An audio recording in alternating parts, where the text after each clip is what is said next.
welcome back sa ating channel na Isa Trap. So ngayon magpo-propagate na tayo ng Venus flytrap.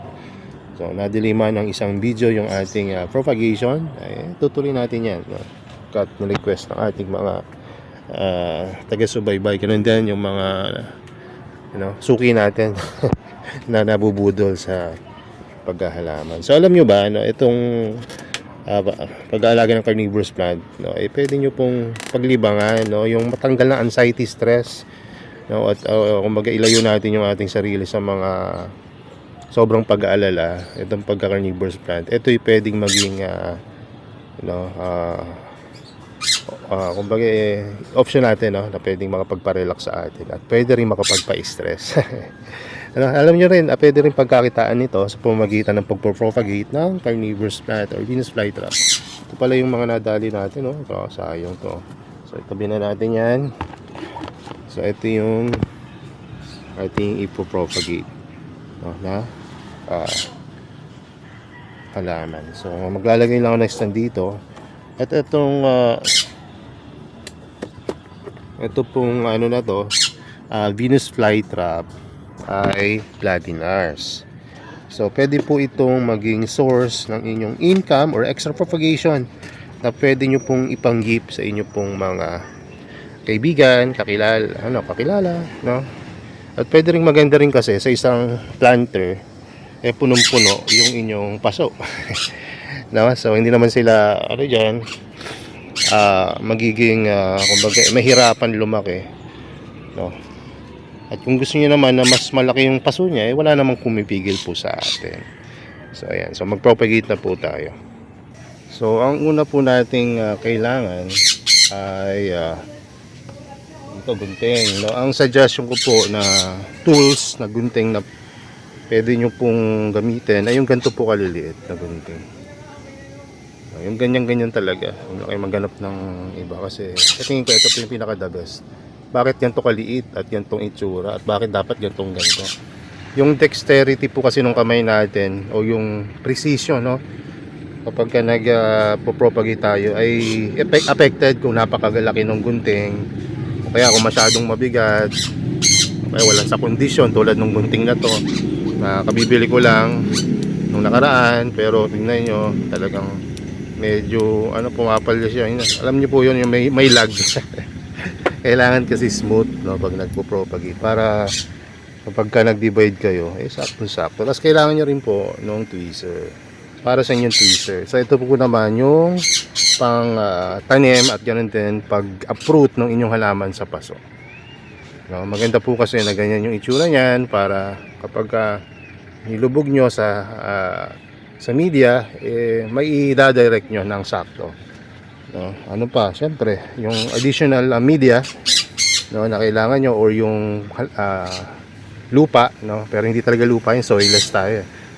Sphagnum moss and perlite, yung kailangan natin.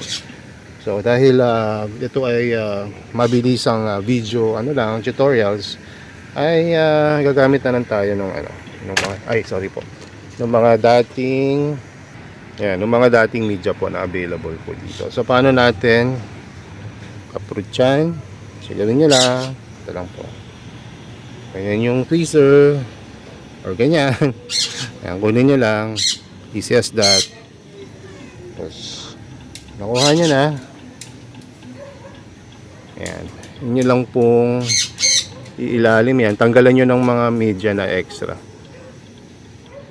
Ayan, tanggalan nyo lang ng extra media yan. Tapos pwedeng mano-mano na kamay o pwedeng gunting. Since may gunting tayo dito, guntingin na lang natin. Tignan nyo po maigi. Ito po yung rhizome niya or yung other words ay roots, Ayan po yung dyan kayo magkakat na para sumama rin pati yung mga traps niya. Minsan bibigyan na kayo ng clue kung paano nyo mahahati.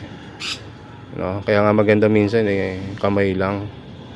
Kasi konting nudge lang ay pwede nyo lang matanggal. Tulad po nito, gagamitin natin kamay lang dito. Ngayon, so may propagation na kayo ng rhizome. Ayan, propagation na yan. More than one plant yan kapag tumubo. At meron na kayong propagation ng leaf pullings. So from one plant maging 3 o 4. Ito may natanggal pang isa na leaf pullings.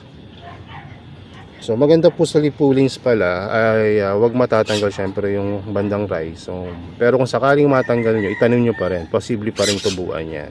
Ito kasi yung rhizome. Nandiyan yung energy ng plant. Yan sa rhizome. So mamaya papakita ko kung paano itanim po yan. So yun, natanggal pa to isa. Ang dami na nating propagation. So 'di ba? Napakadali lang naman paramihin ito.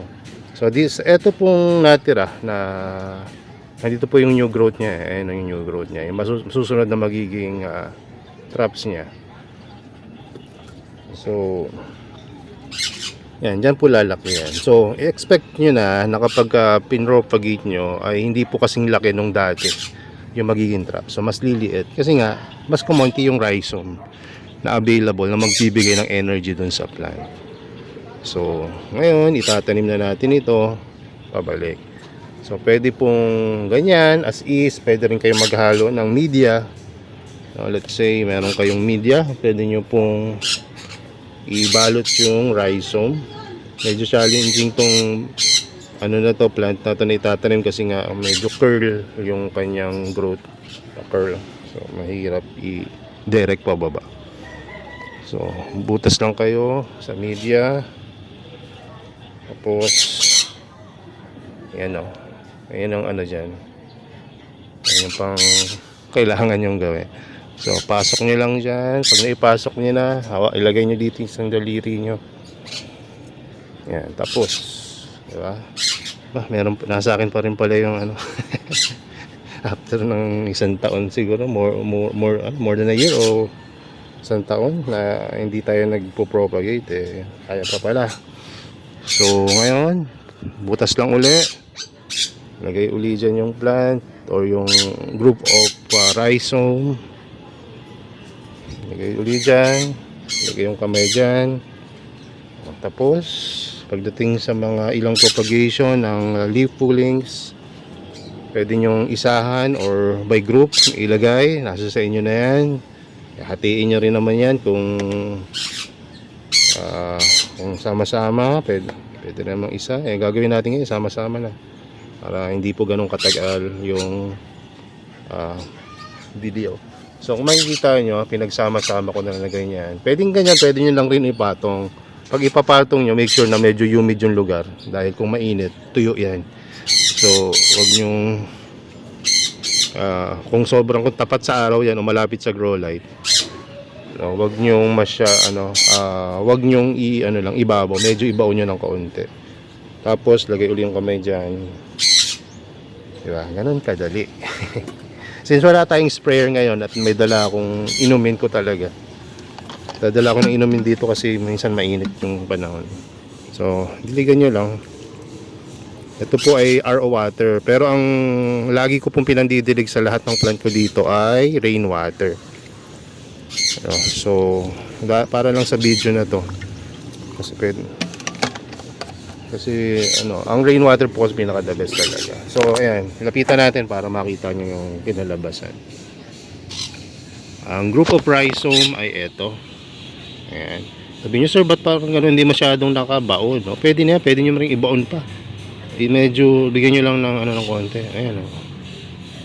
Kasi kahit hindi masyadong nakabaon yan, basta't may contact siya, tutubuan pa rin yan. Ito naman yung mga leaf pullings. At ito naman yung mother plant kanina. So kung kayo po sa tanong niya, sir, ano bang maganda? Pagka propagation, ilagay agad sa arawan. Pwede pong ilagay nyo agad. Pwede rin naman na sa lilim muna. Saan yung pinaka the best? No? Sabihin ko sa inyo, wala namang pinaka the best. Ito po yung base doon sa setting ninyo. No, kung masyado or tsaka yung time na kung kailan kayo nagpropagate, no, kung yan ay panahon na sobrang init, hindi ko sinasuggest na i-direct nyo agad sa araw, no. Pero kung tulad ngayon January at medyo maambon-ambon, minsan umulan, no, at minsan mainit na husto, okay, pwede nyo na agad i-direct yan. O kaya tulad ng gagawin ko, hindi ko man i-direct, dahan-dahanin lang natin siya, lagay lang natin yan. no? So pwede nating mabilisan or idadahan-dahan nating acclimate. Mas effective or mas safe talaga yung dahan-dahan lang or gradual acclimation. Kasi pag pinaarawan nyo yan, matutuyo at mangingitim agad yung mga traps niyan tulad ng ganyan, no? At baka kabahan kayo. Pero huwag kayong kakabahan kasi normal sa healthy na halaman na magkaroon ng mga itim, ng mga itim, ng mga itim, ng mga itim na growth. Saan kayo nakita ng buhay na halaman na hindi nalalagasan ng dahon? Di ba? Wala naman. So, wag hindi exemption yung mga carnivorous plant natin o Venus flytraps, no, na magkaroon ng falling leaves or in this case nangitim na dahon. Wag lang syempre mangitim yung dahon doon sa new growth. Ano ba yung new growth? Yung new growth ay yung nasa nasa middle. Yan po yung mga papalabas. Pag dyan po nagkaroon ng pangitim, doon po may problema. Maaring na may nalagay kayo na chemical or kinain ng insekto, root rot, at kung ano-ano pang problema na pampay-stress sa pag-aalaga. No? So, hanggat healthy po yan, bibihira naman po mangyari yun. Maliban na lang nagkamali kayo dun sa 3 basic rules ng pag-aalaga ng carnivorous plant. Low mineral media, low mineral water, and sunlight or any light source na makakatulong sa inyong halaman. Pag doon ay nagkamali kayo, maaring ayun, mangyari po yung sinasabi po natin, no? So yun lang. At wag niyo rin masyadong igala yung halaman niyo. Say for example, morning, dito ko lalagay dahil maaraw dito. Tanghali, dito naman sa labas. O doon sa hapon, doon naman banda. So hindi po hindi po advisable 'yun. Pero may gumagawa nun. Kahit ako dati, nagawa ko rin 'yun. At yung mga Hokage dyan, huwag niyo sabihin hindi nyo nagawa yun dati.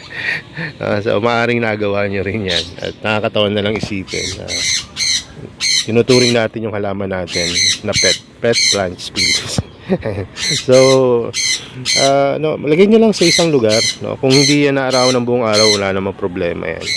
Pero pinakamagandang carnivorous plant o Venus flytrap, no, in this case ay yung halaman na arawan ng mula pagsikat ng araw sa umaga hanggang paglubog nito, no? Kasi bakit? Nakukuha niya yung photosynthesis rin naman tong mga carnivorous plant natin. Bakit hindi nyo agad ilagay ito sa labas, sir? No? So ang dahilan po ay dahil hindi pa to ganun ka kumbaga ready na ilabas, no? Second week, no, mula po nung inalagaan ko sila. So at hindi pa po ready yung lugar dahil kita nyo naman dumi pa.